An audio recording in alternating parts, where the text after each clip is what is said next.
Hello and welcome to the session on Educational Reservation Policies in India, Part 1.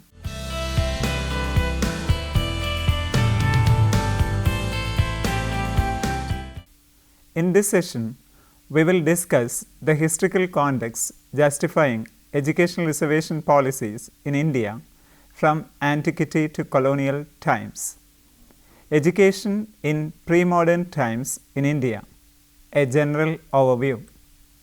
India had many traditions and systems of learning in the ancient and medieval periods of its history. Some of them were formal, involving pedagogic exercises initiated and monitored by teachers.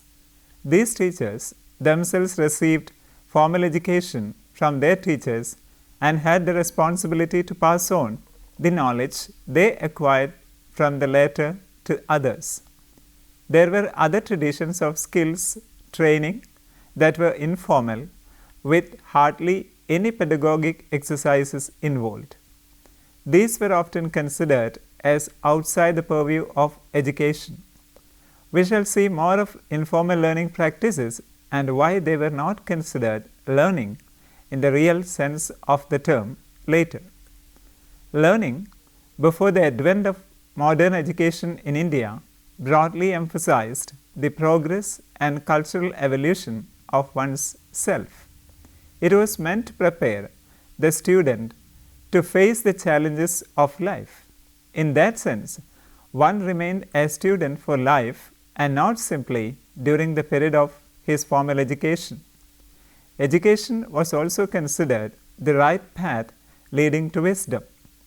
Wisdom was the faculty necessary to make the right decisions, to follow an ethical code of conduct, and above all, to fulfill social obligations.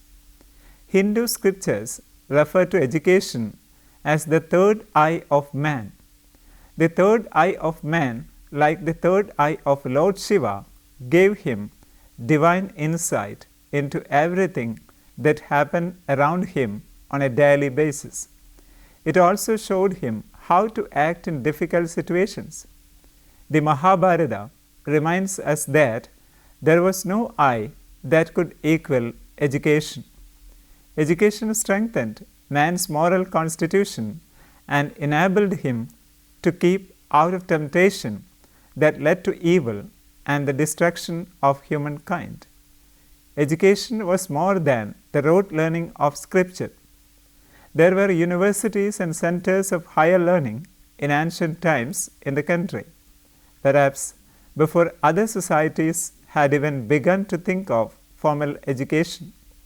They were associated with religious institutions and were primarily centers of religious learning. Some of the famous centers of education in India were Nalanda, Takshashila, Vikramshila, Vallabhi, Nadia, and Kanchi. Nalanda, associated with a Buddhist vihara, was established in modern-day Bihar as early as the 5th century AD. One could specialize in Buddhist studies while at the university. However, it also taught medicine, surgery, mathematics, astronomy, fine arts, etc. Takshashila, another center of Buddhist learning, now in Pakistan and a UNESCO World Heritage Site, dates back to the 5th century BC. It attracted students from all over the world until it was destroyed in the 5th century AD. Takshashila had a considerable influence on the culture of Hinduism and Sanskrit language. The subjects taught were the Vedas, besides such skills as archery, hunting, love, medicine, and the art of war. Universities and centers of learning received the patronage of rulers and wealthy merchants. The concept of paying fee was not popular, and education, broadly speaking, was free. However, students who were wealthy paid the teacher a voluntary contribution which was called Guru Dakshina.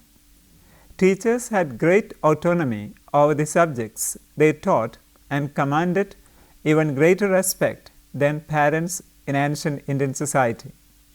Examinations in the modern sense of the term did not exist then, nor were written degrees awarded. Education and the caste system in ancient times in India. A general overview of education and its merits in ancient India should not lead us to draw the conclusion that there were no drawbacks to the system. One can arguably say that there were more drawbacks than advantages. The primary flaw in the ancient systems of learning practiced in India was that it was not inclusive and did not reflect the needs and concerns of all classes of society. The underlying basis of all education imparted in India until modern education changed it all was the caste system. Education in ancient India was exclusionary in principle and meant only for the upper castes of society who were to serve in the royal court as army chiefs, physicians, courtiers, poets, account keepers, etc., or as priests and scholars of the epics in the temple. Teaching was the prerogative of the Brahmins who belonged to the highest caste in the hierarchy. They were the guardians in charge of the preservation and transmission of knowledge for the benefit of posterity. Kshatriyas and Vaishyas also received some elementary religious and literary education. Persons lower in the hierarchy received caste-based vocational training instead of knowledge-based education. This was more of an informal practice than a system of learning. It was often imparted by family members or elders in caste-based communities within the household or places of work. This training qualified persons of lower caste for labor defined along the lines of caste and lineage. A case in point is carpentry, where a carpenter's son had to acquire the skills to make furniture, and a mason's son those required to plaster walls. There was no emphasis on the evolution of the self or the liberation of one's soul. On the contrary, rigid caste-based training reinforced the caste system by preventing occupational and class mobility on the one hand and cultural development on the other. Learning served a very different purpose in the case of lower castes.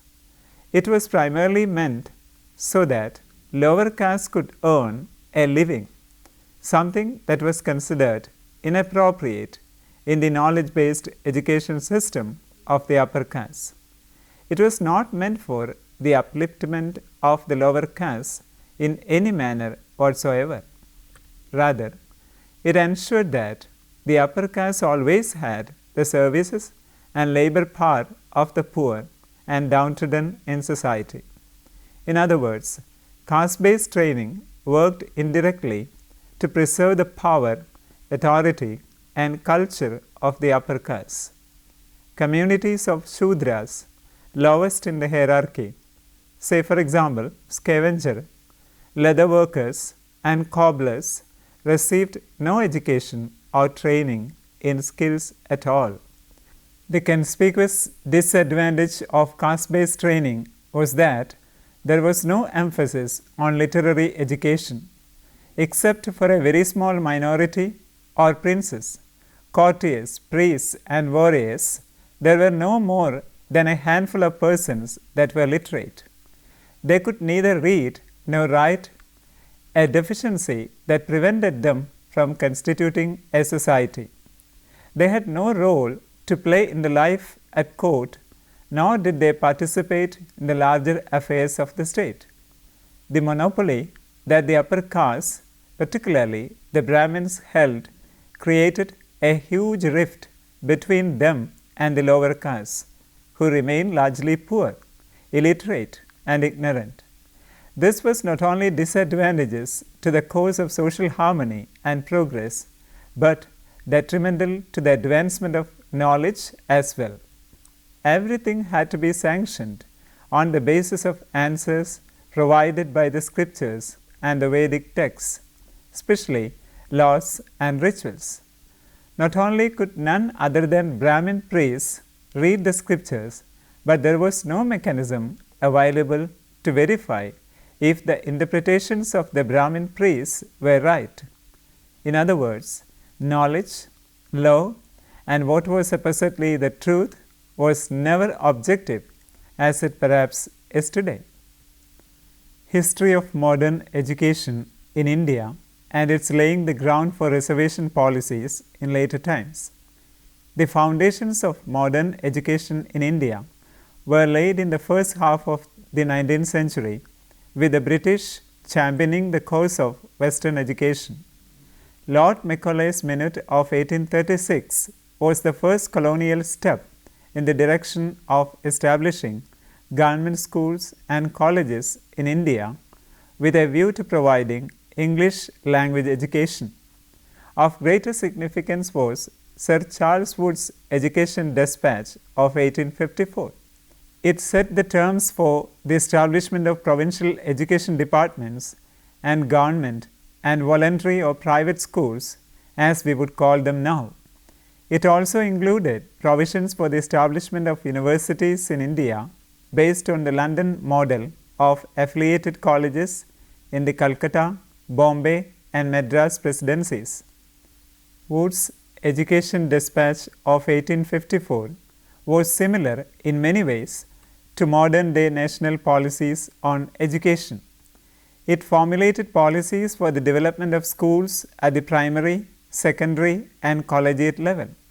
Besides, the emphasis was on providing primary education to the rural folk in the vernacular medium as against Macaulay's policy of English education. The Despatch launched public subsidies known as grant-in-aids to provide some support to privately managed schools that subsequently began to be called aided schools. Grants were specially made available to schools that followed a policy of religious neutrality in its choice of curriculum. By offering grant-in-aids, the colonial masters encouraged private participation in the education sector. This was, too, in the long run, change the hitherto backward and conservative nature of education in India. Local boards were set up to build new schools or offer more public grants to aided schools. Various measures were taken to promote schooling among women, lower castes, tribals, and Muslims. Huge grants were provided to schools in backward areas or areas where the majority of the population were poor, illiterate, and of a lower caste status. Some of these grants were also diverted to establishing teacher training colleges that instructed young men and women to teach children from among lower caste and other disadvantaged groups in backward areas. Funds were also earmarked for the development of primary schooling. Despite all its measures, the colonial government in India did not do much to make primary education free and compulsory for all. The objective of providing primary education to the rural poor was never met. Very few children enrolled in schools at the primary level. India was largely an agricultural economy with low levels of per capita income. Added to it was the heavy dependence on child labor during seasons of harvest that there was very little incentive among the poor to send their children to school. On the contrary, secondary education, the beneficiaries of which were the upper caste, was a huge success. The major differences in literacy in terms of caste and religion continue to remain a challenge. The elites in Indian society, defined by caste, wealth, and occupation, benefited greatly from English education. Nevertheless, they did not support colonial policies aimed at providing public grants to promote primary education. Landowning classes did not support public education because they had to bear a sizable cost of it in terms of land taxes. This was because land revenue was a main source of funds for public primary schools. The English educated classes among the upper caste refrained from promoting mass education because they feared that they would have to face competition from among the lower castes when they applied for employment in government. Besides, they feared that the educated from among the lower castes would challenge their authority and resist the exploitation of the members of their own caste. They also feared that they would turn hostile as the labor force and protest against the injustices of the elites. The elites in Indian society also protested a cut down on schools meant for secondary education, since such a step would have reduced their own chances of getting educated. This was possible because the elites formed the majority of representatives in local boards that were in charge of policy decisions affecting the educational sector. They even lobbied colonial officials to their advantage. A survey of the early context and policies of reservation in colonial India. The policy of reservation began to take roots in India only in the 19th and 20th centuries. The part played by social movements in southern India against Brahmin dominance in the evolution of reservation as a policy and its implementation through various programs must not be overlooked.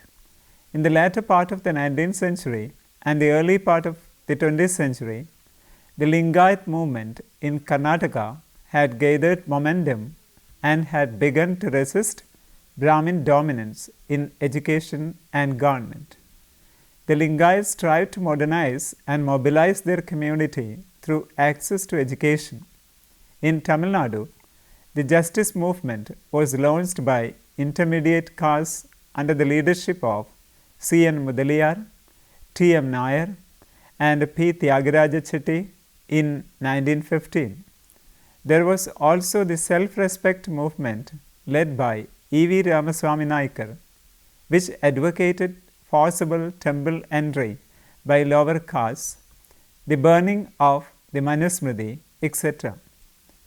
In Kerala, the Ezhavas organized themselves under the leadership of Sri Narayana Guru, who asked his followers to enter the temple forcefully and resist the dominance of the Brahmins in all walks of life.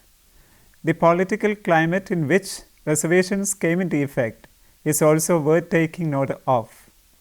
India in the 19th century was divided into British India and about 600 or so princely states. A considerable majority of these princely states were quite progressive in their outlook, particularly those in the south. They were quite keen on promoting education, setting up industries, and creating a unified society of their people.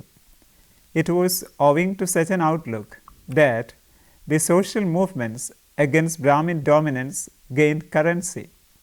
The leaders of such movements began to feel that their pleas would be heard and their concerns addressed by governments that undertook to modernize society.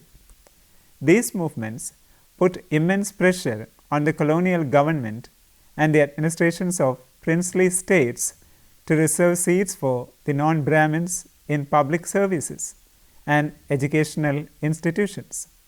The state of Mysore introduced reservation in the year 1921 for scheduled castes, backward classes, and most of the non-Brahmin castes on the basis of the recommendations of the Miller Committee. The Miller Committee, chaired by Sir Leslie Miller, the Chief Justice of the Mysore Court, was appointed by the Maharaja of Mysore in 1918. It was the first committee appointed in India for the purpose of making recommendations for the welfare and upliftment of socially disadvantaged groups and castes.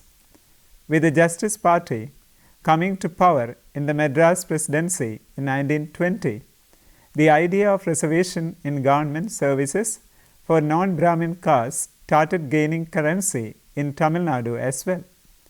The party in 1921 ordered that a classification of the positions occupied in the government by various communities and castes be prepared.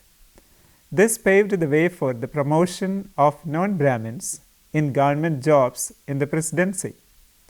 In the neighboring princely state of Travancore, now part of the state of Kerala, the reservation system began to take roots only in 1935. The Maharaja of Travancore issued a proclamation which entitled those of his subjects that belonged to backward classes to take up employment in government services. Let me summarize the session. In this chapter, we have looked at the historical contexts that have made reservation vital for backward classes in India. The deep-rooted caste system and its unhealthy practices of social discrimination did much to deny education to lower castes since antiquity. What we understand as education in pre-modern was knowledge-based learning, to which only Brahmins and other higher castes were eligible. It also illustrates how caste-based vocational training did not make people literate.